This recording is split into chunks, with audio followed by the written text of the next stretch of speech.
So what is metadata? Well, it is an essential embedded information about your book, from basics like title, author, ISBN, which is International Standard Book Number, publisher, genre, and the price, and a lot more detailed information like author bio, book cover, book description, quotes, target audience, reviews, which allows both readers and retailers alike to categorize and find your book.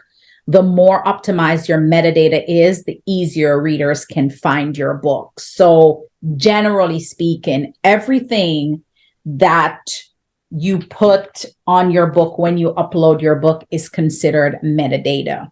So the cover of your book, the title of your book, the subtitle of your book, the ISBN number. Every book has to have an ISBN number. It's an international standard book number, and it identifies your book. If someone says to you, I published a book, and they do not have an ISBN, that is not a published book. It is not a recognized published book. There's a lot of people that will write a book and go to their local printer and get the book printed to 200 copies, 300 copies, and sell those books on their website, and it does not have an ISBN number. That is not a published book. That is a book that an individual creates and sell it for, probably it's an offer for something that they are selling, or it's a way to get you into their coaching program or into programs they're having, but that is not considered a published book. If it does not have an ISBN number, it is not considered a published book by any standards at all. So having the ISBN number makes your book a published book.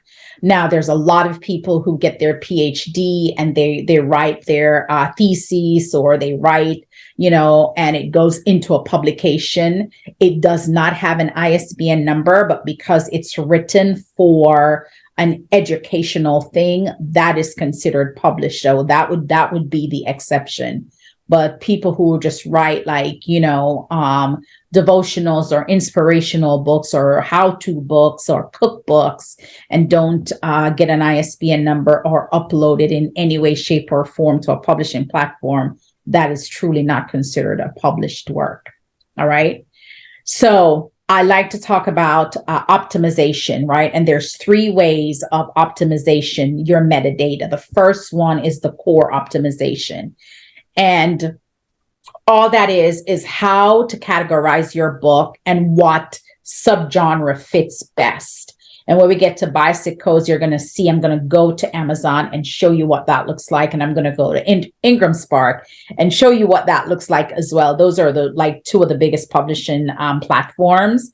And I want you to see how different they are, right? In some ways.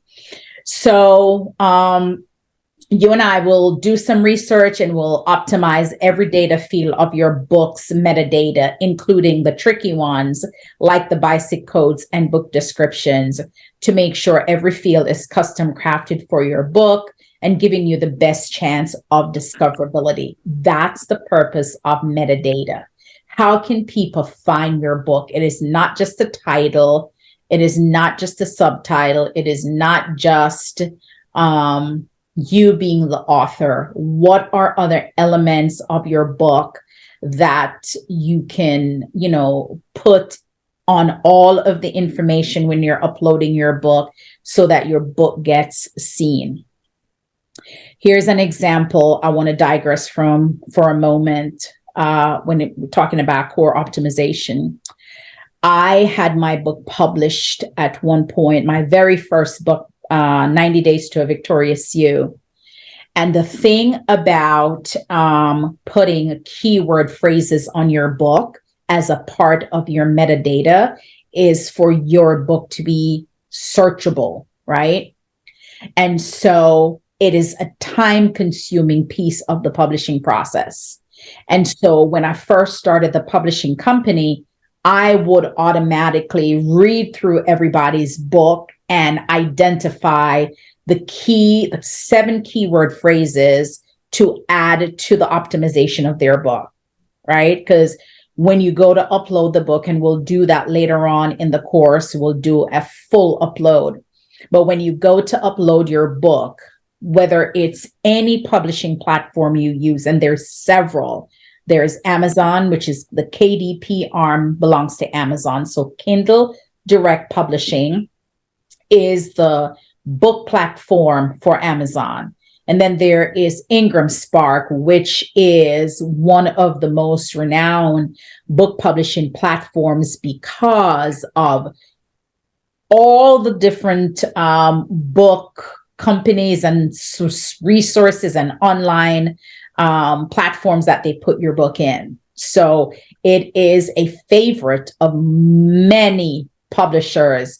But to get your book published through Ingram Spark, it's a little more technical. Everything has to be almost perfect. And if it is not, your book keeps getting rejected and rejected and rejected.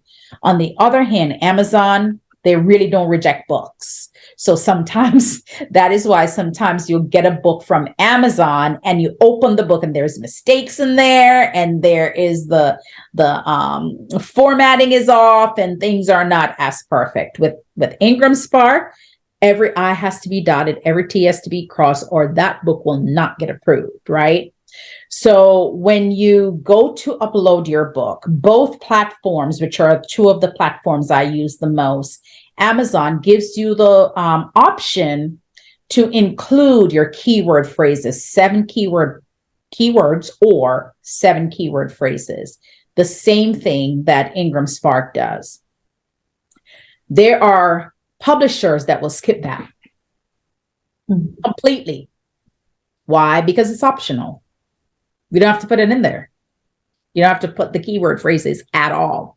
It's not a must, right? But what that does is prevents your book from being searchable. So what happens is your book will only be searchable by the title and the subtitle, and never by these keyword phrases that are used in your book. So what I recognize is it was so time consuming to choose these keyword phrases. So what I started doing was, with all of my authors, the minute we get to the best-selling conversation, we would do it together. So the authors and I would sit down and we would come up with the 7 keyword phrases for their book. That way, I am working with them. So when they go to promote their book or start talking about their book, they're using those keyword phrases consistently as they're promoting their book or as they're talking about their book. So people are aware of the keywords that will allow the book to be searchable. So it's very important that that happens, right? But people will leave it out because it can be time consuming, right? Keyword maximization. And I just kind of talked about that. So I'm not going to go through this much more. I'm just going to read it.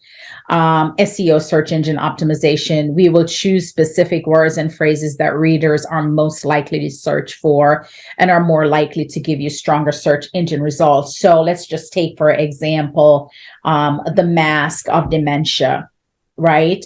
That's our book title. The subtitle is I Didn't See It Coming. So when you hear those two, what people would search for is dementia, right? But there's a whole host of other things that she's included in her book. So for example, in her keyword phrase, she would want to put some of the pillars that she's talking about for her, with her book, right? So things like,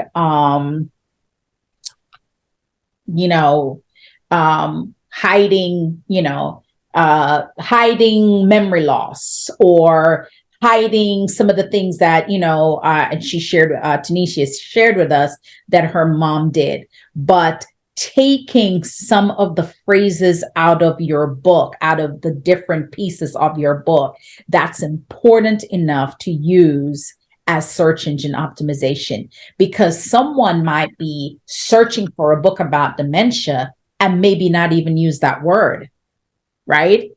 Maybe they use a different word. Maybe they use memory loss. Maybe they use forgetfulness. Maybe they use something else. So, right. So you have to think through what are some of the words that rings true to what I'm writing about that people are more likely to search for. Right. And so those are some of the things you want to think about when you go to upload your book in those keyword areas. And it may not make a lot of sense to you today, but once we get to that part where we're going to upload the book, you're going to see exactly what I mean by that.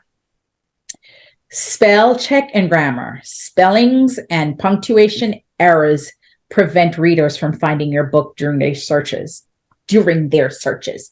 So what I love about like Amazon now, they have gotten much better in, if you write your keyword phrase when you go to upload and there is an error, it will tell you, it will do the little squiggly red line. So it will trigger you to know that something is wrong with the way that word is spelled. But prior to them getting that way, people would misspell words all the time. So if a word like, let's just use a word that in English, in the British English, the word junior is spelled with a U. In American English, the word junior doesn't have the U in there. So I'll say Junior is how junior is spelled in the British English. In the United States, it is spelled Junior. License is spelled with an extra S, License. In London or France or somewhere in, you know what I mean, in over there. In the US, there is not that extra S, right? So understanding where you're uploading your book also makes a difference, because if I am publishing for my clients in Kenya, they use the English term of spelling. Jamaica, all the Caribbean, we spell like the Queen's spelling, right? Mm-hmm. But if we're publishing in the US for a US audience, that may trigger a misspell. It's really not a misspell, but it's different, right? So understanding all of those, and that can really potentially be a mistake or not, depending on where you're uploading your book. So those things make sense. And as you are in the space, especially for those of you that want to go into this publishing piece, even if you're publishing as a self-publisher, those things are important as well. Metadata tells booksellers, libraries, and your potential readers everything they need to know about your book. And the thing about library is very important, because with the library, everything is cataloged. And everything has to be perfect. Everything has a number. The way they lay out the books in the library is really based on metadata and BISAC codes. And we'll go to the BISAC codes in a little bit, right? So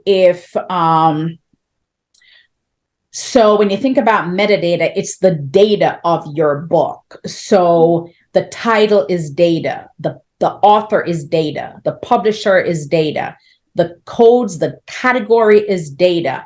How many people are writing the book is data. So if I have co-authors and I choose to put them on the metadata, that is data as well.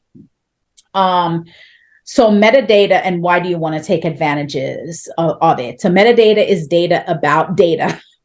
And it's crucial for your ebook, and it's crucial for your paperback. It's even crucial for your ebook, right?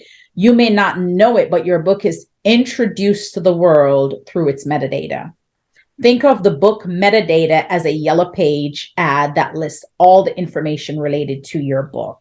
And what I did was listed some of the things that are considered metadata when you think about your book.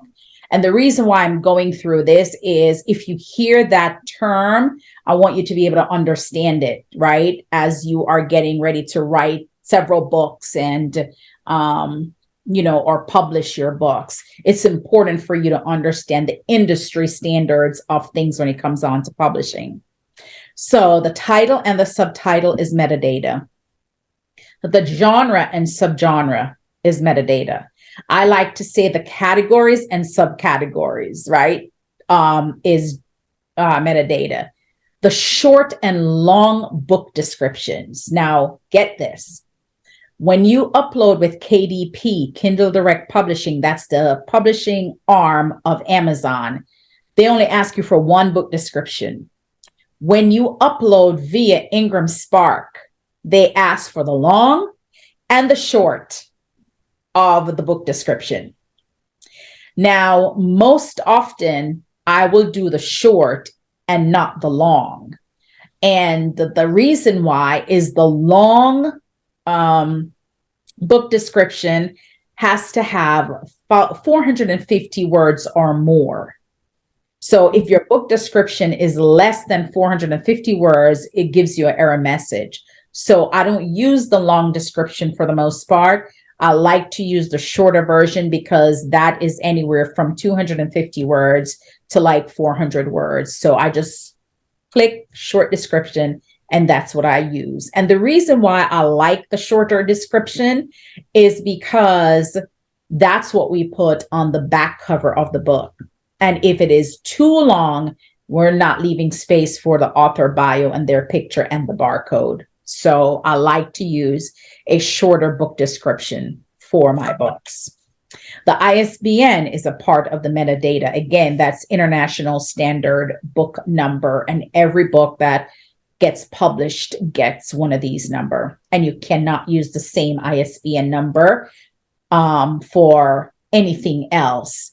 If you're going to do the ebook, the paperback, and a hardcover, it's 3 separate ISBN number. If you're going to use the audiobook, it's a 4th ISBN number. So one book can have 4 ISBN number: the ebook, the paperback, the hardcover, and the audio version.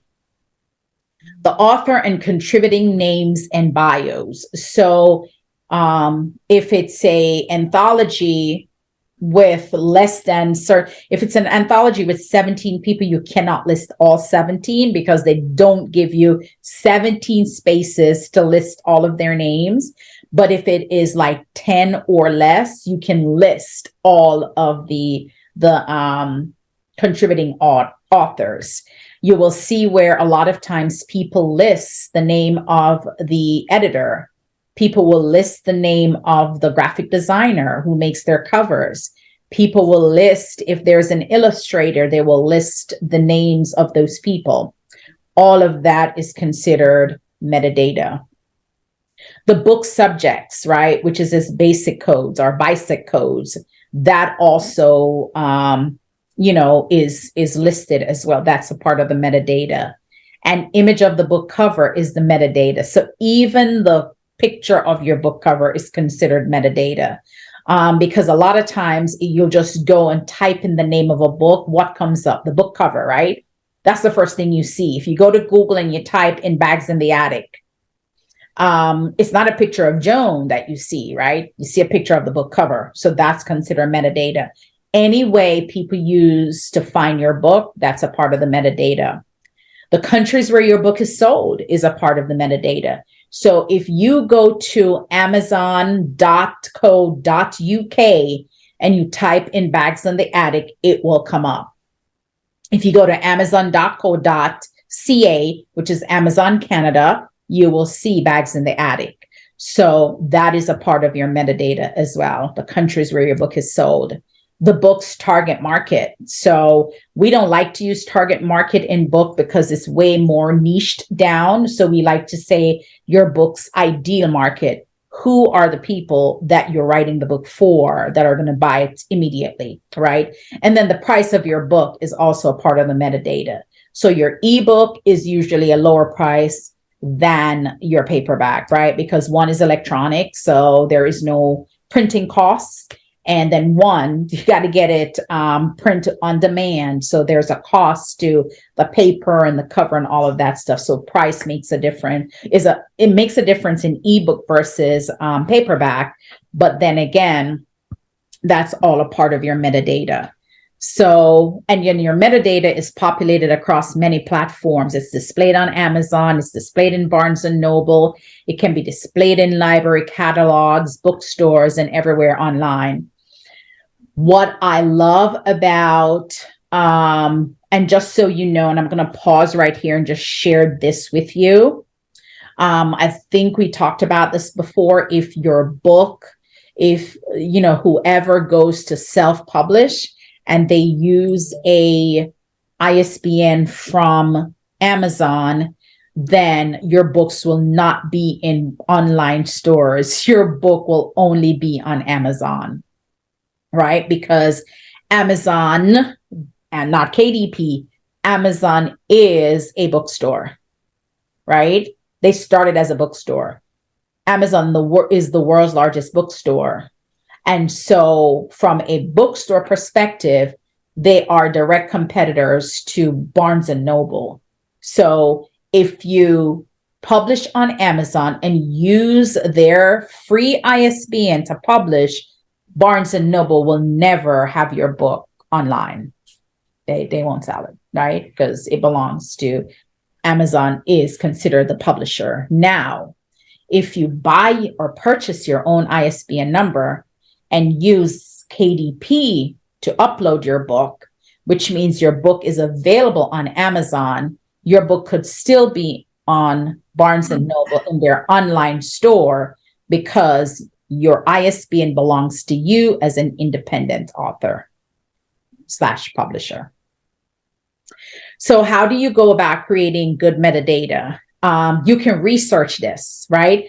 So you can go to Amazon.com, you can go to Apple.com, and you can look up books, right? I would suggest that you do that. Go to BNN, that's BarnesandNoble.com, and just look up books, especially if it's the genre that you like, and just look to see what categories they're in, or what they list, or who they highlight, or what's at the top of their book, right? Because you will know what's on the metadata if you go to like Amazon and you type in a particular book, and you'll see all the different names that come to the top, right? That's a part of the metadata. And then if you scroll down, you can see the categories that the books are in, right? You'll always be able to see that on Amazon, and I'll show you an illustration of that in a minute. And then study the book descriptions, study what they write, study what the publisher writes as the book description, how they relay what is in the book to the world, right? And see what words they've used to describe their books, because a lot of times you can pick up from the keywords in the book description. And then what you can do is search for books using the keywords you found using the keyword tool. So Google has this keyword tool. Sometimes they want you to pay for it. So you can go to Google keywords, right? They'll allow you to use it free for a little bit, and then you got to do some type of subscription to keep it.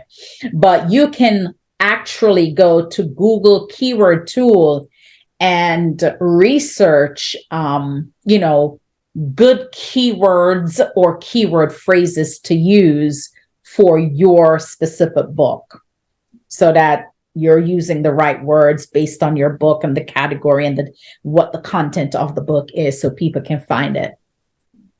It's a tremendous window into the world of what people are searching for through Google. So look up words you feel describe your book, and you'll quickly see whether people are searching for those words and what other words they're using. So again, in the space that you're in, you're getting all the knowledge. You're being equipped with the knowledge to do this right and do it professionally, right? Even as a self-published author or an author coach or a self-publisher, right? So that's the reason why I'm giving you all of this information. Now we're going to talk about my favorite topic, the BISAC codes.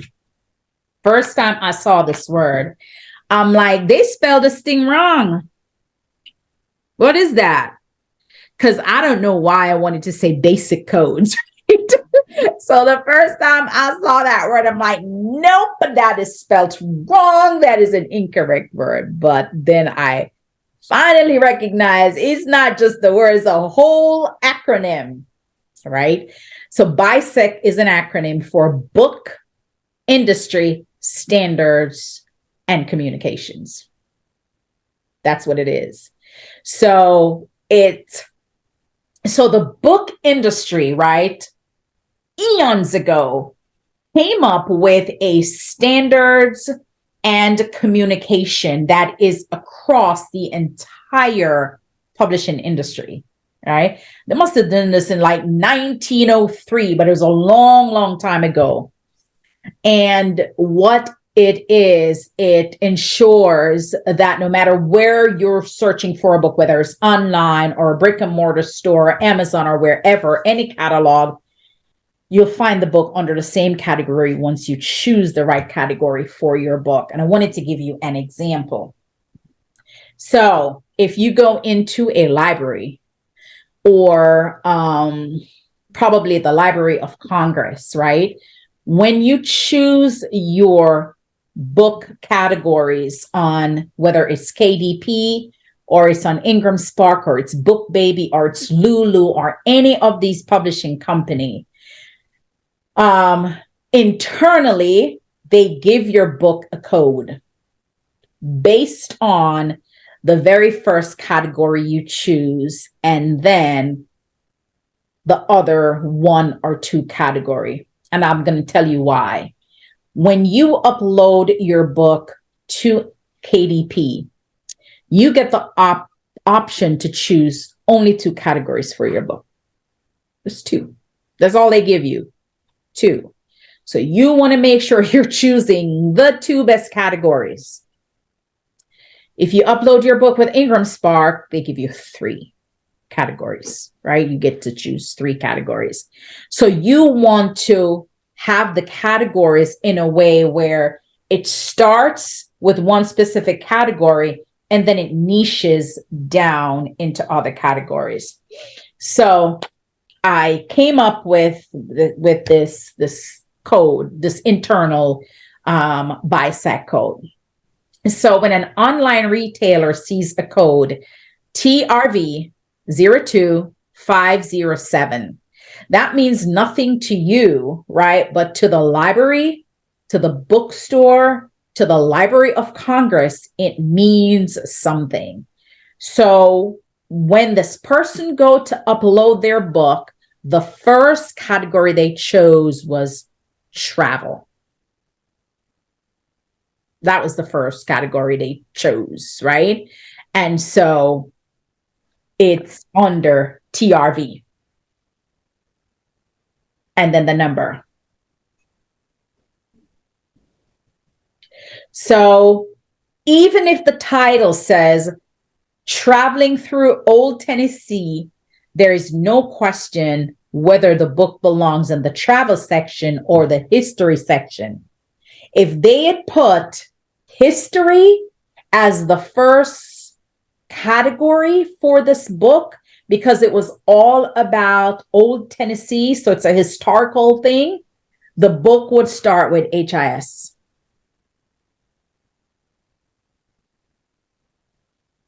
That's the importance of understanding the first category of your book. And then you can always niche down into other categories. That was a lot. Thoughts, questions? I'm going to show you some examples in a minute. No questions? All right. Let's go to, I want to keep sharing. Let me go to Amazon, and then I'm going to go to Ingram Spark. So Amazon is very strange.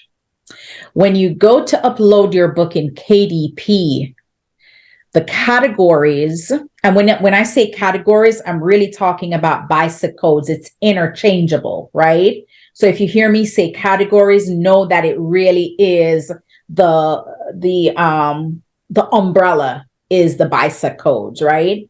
However, when you go to upload in whatever publishing organization you use, you don't see BISAC codes. You see the word categories, but know that that's what it is. All right. So just want to put that out there and know that once you choose the first category you choose, that's kind of how they identify your book. So it's important that your first category that you choose for your book is truly what you want your book to be known for. All right. So let me go to Amazon.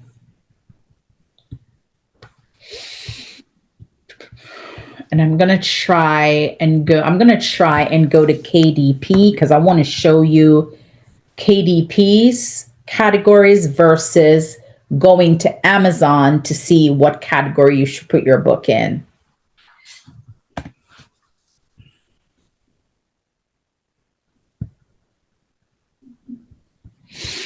All right. So let me see which book I can manipulate. Because normally you'd have to be, maybe I can manipulate this one. Because this is a paperback. Let's see. Maybe I can manipulate this one. So I'm going to go to edit details. Okay. So I'm just going to pretend that I'm going in, I'm uploading a book. So I'm in the Kindle page. I have the title of the book, Kingdom Builders in Business. I have the subtitle, How Pain, Passion, and Purpose Inspired a Faith Journey to Entrepreneurship. It's an anthology, book number 1. It's written by, I am the visionary author, so my name is there. I chose to put in the metadata, the editor for the book, and the person who wrote the foreword for the book. So it was written by my pastor at the time, Chet Pete from Elevation Church. And it was edited by my friend, Angela Hagler. So when you go to the book on Amazon, all 3 names are there as a part of the metadata because I added them to the book. All right. And of course, here is the description of the book. Here are the keyword phrases, right? There's 7 of them. Amazon asks you to put keywords to choose your book. I prefer phrases because most often people don't go to Google with one word ever. If I'm going to try and find a book about a self-help book, right? I would say personal self-help or, more than one word, right? It's never just one word. I'm usually putting in a phrase to get the best search engine option, right?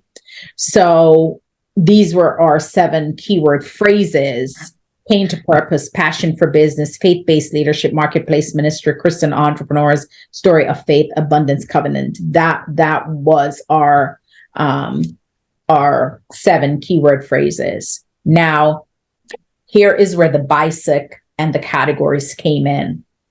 It's a nonfiction book, right? And so 2 categories, they only gave us 2 in Amazon. So we went with business and economics and small business because the book was really about 9 entrepreneurs coming together, writing about how their faith led them to start businesses, right? So we wanted to start with business and economics and then small business. But we also know that this was a faith-based book coming from purpose, passion, and all these other things, right? That is a part of our lives. And so we wanted religion, Christian life, and professional growth to be a part of the next categories. So if you notice what I didn't just stop at religion and Christian life, right? I narrowed it down to professional growth as well. And so those were our two categories. See how, and if I go here and click choose categories, this is all you get on Amazon. And this is important that I wanted you to see. When you click to choose categories, you have fiction, and these are the what do I want to say? The headings of all the categories that Amazon carries. These are the headings, right? So, and then under each heading are tons of subheadings. So there's fiction, there's nonfiction. So Prune, you're a fiction girl. I know a lot of your books are going to go under the fiction thing, right? And then you have nonfiction, you have juvenile fiction, juvenile nonfiction, comics and graphic novels, education and reference, and literary collections. So literary collections could be short stories, poetry, different things that people write about, historical things that could go under literary collections. Education and reference is more educational based books, right? Comics and graphic novels are that's very self-explanatory. So I always go to nonfiction because that's what we specialize in. So once I click that plus button, it breaks it down into all of these other subcategories. So it's alphabetized at this point, right? Antiques and collectibles, architecture, art, Bibles, biography and autobiography, body, mind, and spirit. So now you're getting into all these different things. Could be a little overwhelming, right? But doing this for as long as I've been doing it, I have clicked on every one of these categories and search what comes under them, right? Because sometimes you're trying to find, well, my book is about domestic violence. Where does it land, right? Like, where do I put it, right? And so you have to truly pay attention to what it is. So as I was looking through body, mind, and spirit, no, that doesn't say domestic violence. Voila. Family and relationships. Do you think domestic violence may fall under that? More than likely, right? So let's check it out. Click on that. Boom. Abuse. Abuse comes up, right? And so under abuse, I want to understand what's under abuse. If I click on it, then I have general abuse, child abuse, domestic partner abuse, right? So see how you're niching down, right? Now, I could have just stopped at abuse and it would have been nonfiction, family and relationship abuse. But maybe I want, abuse is broad. So maybe I want to talk about domestic abuse. So I would click on domestic abuse and then it says only 2 categories, right? But then it would give me all of those 4 categories. So just for the sake of this, I'm just going to remove this category and click on domestic partner abuse because I want you to see how it lays it out. See, now it lays it out. Nonfiction, family and relationships, abuse. That's not what I wanted. I wanted domestic partner abuse. See that? Family and relationships, abuse, domestic partner abuse. Right? So now you just niched down into the domestic violence category. Instead of just saying abuse, I was able to go down a little deeper because that's what the ideal audience is looking for. All right. So let me just cancel this because I don't want to change these. But so that's how you'd have to go through all of those elements to tap into some of the things that you want. And there's so much And everywhere you see a plus sign, it just tells you there's more. If you click on it, there's more. There's always more. One of the largest thing is religion. So if I go to religion, oh man, it's a lot. It's all kinds of things: biblical biography, biblical commentary, biblical criticism and interpretation, biblical meditations, biblical reference, biblical studies. Then you have the Christian church, Christian education, Christian life, Christian ministry. It's so much. So as you go to choose your BISAC codes or your categories, it's really understanding, what am I writing and how do I want this book to show up in the metadata? Where is my book going to fit, right? So probably Christian life, inspirational, love and marriage, men's issue, personal growth, professional. So as you guys are going through, whether you are going to publish your own book or help other people write, it's important to understand this. It truly is. And I cannot tell you how many people pay for publishing, pay people to publish their books who truly don't understand this part of the book world. There are publishers that are taking money to publish books that don't know, that's never heard the word BISAC codes, because I know. I've spoken to a few of them, or they'll call me and say, oh my God, what does that mean? Or, oh my, you see what I'm saying? So, and it's because it is so easy. Amazon has made it easy for people to publish books without knowing anything about the industry standards of publishing. It's easy because all you have to do, go to Amazon, go to KDP, do a KDP account. You can get a free ISBN. They will format your book. They will give you cover options. You just click on you put your title and your name, click on the book cover you like, and then Amazon will just make the book cover. But these things people don't know. So people are publishing books and it's crickets because they're not thinking about search engine. They're not thinking about keyword phrases. They're not thinking about the categories. People are putting their book under Christian ministry. That category is so broad. What does that mean to you? And if I click on Christian ministry, there's counseling and recovery, discipleship, evangelism, missions, pastoral services, preaching, youth. It's a lot. So if you stop at Christian ministry, you're doing yourself a disservice with your book. All right. So that's Amazon. That's KDP. This is KDP. All right. I'm just going to have to do save and continue because every time you go into KDP and touch anything with your book, you have to republish it. You got to save it and make sure everything is good. And it may pop up and say, like, you got to republish. Save and continue. And you may have to just, let me see if it will allow me to click republish. Publish, see?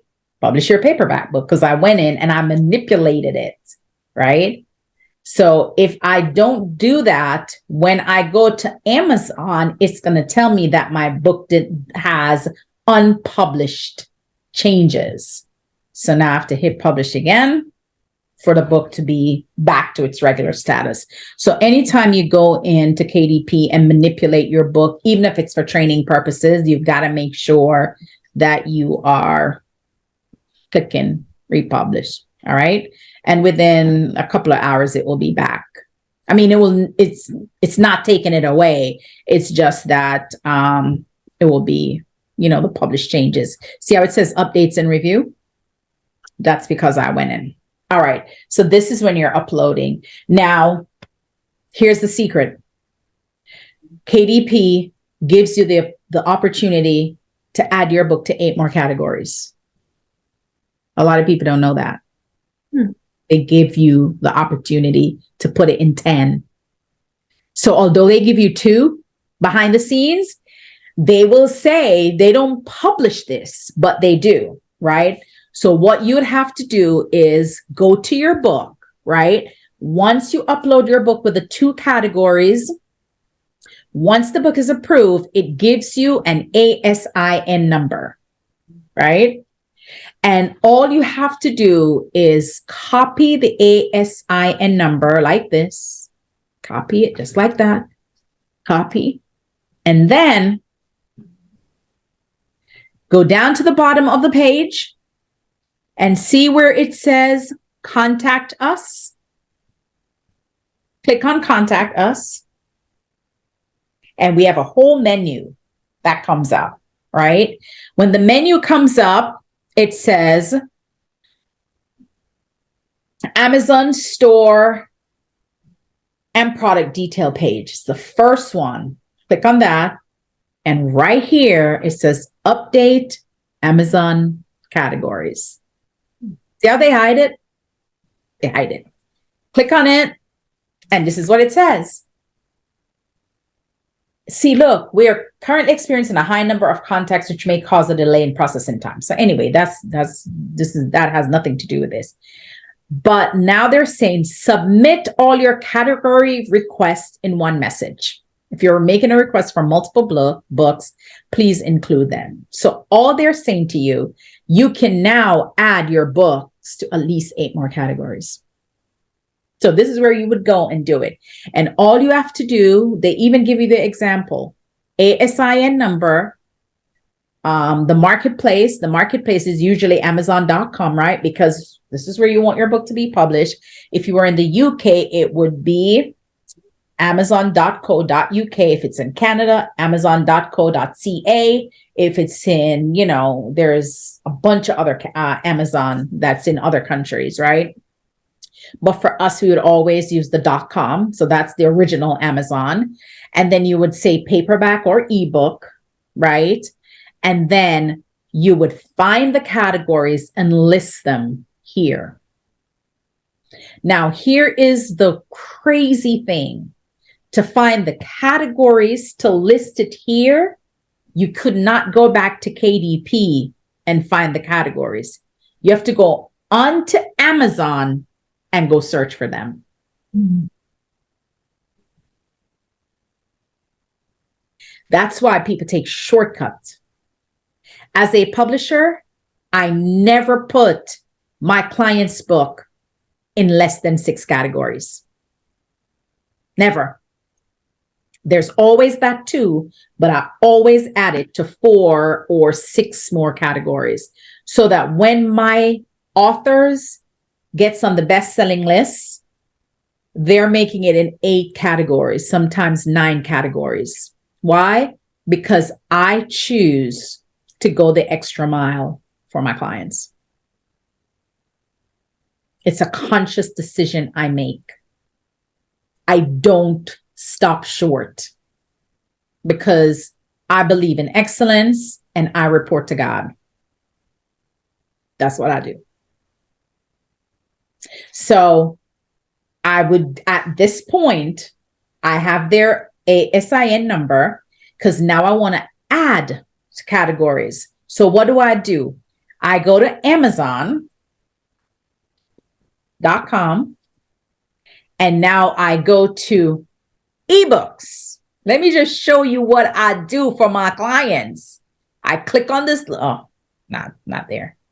I click on this little thing right here and I go to Kindle. I find Kindle. Kindle, where are you? Kindle store. And I go to Kindle store.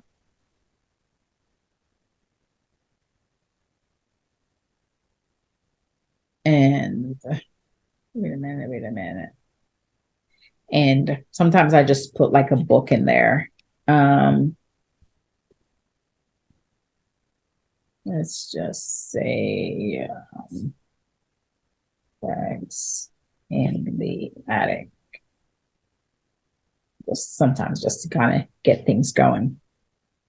But I start with, and then I will just I'll start with Kindle eBooks, right? And I'll just click on Kindle eBooks. And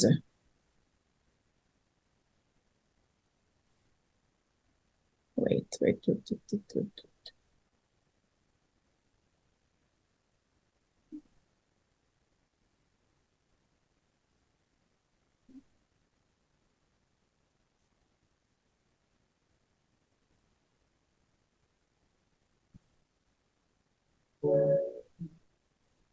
Kindle store. Okay.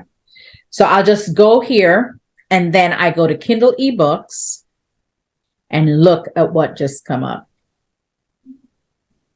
See all of those categories? Mm-hmm. That's where I now will go to search to find additional categories outside of the 2 that Amazon gives me. And sometimes this takes me hours to do. And that's why when someone comes to me and say, how much do you charge for publishing? And I tell them, I quote them the investment. If they walk away and say it is too much, then they don't deserve my service because they don't know what I do to make their book. We have 100% success. 100% of almost 500 authors hits the best-selling list. Everyone. But it's not just cookie cutter publishing. It's not just because it's the 2 categories. It's because of what I do behind the scenes and how much I care, to the point where if you gonna launch on a day where I know you didn't market your book well, I will tell you that your book, I will not approve your launch. Will not.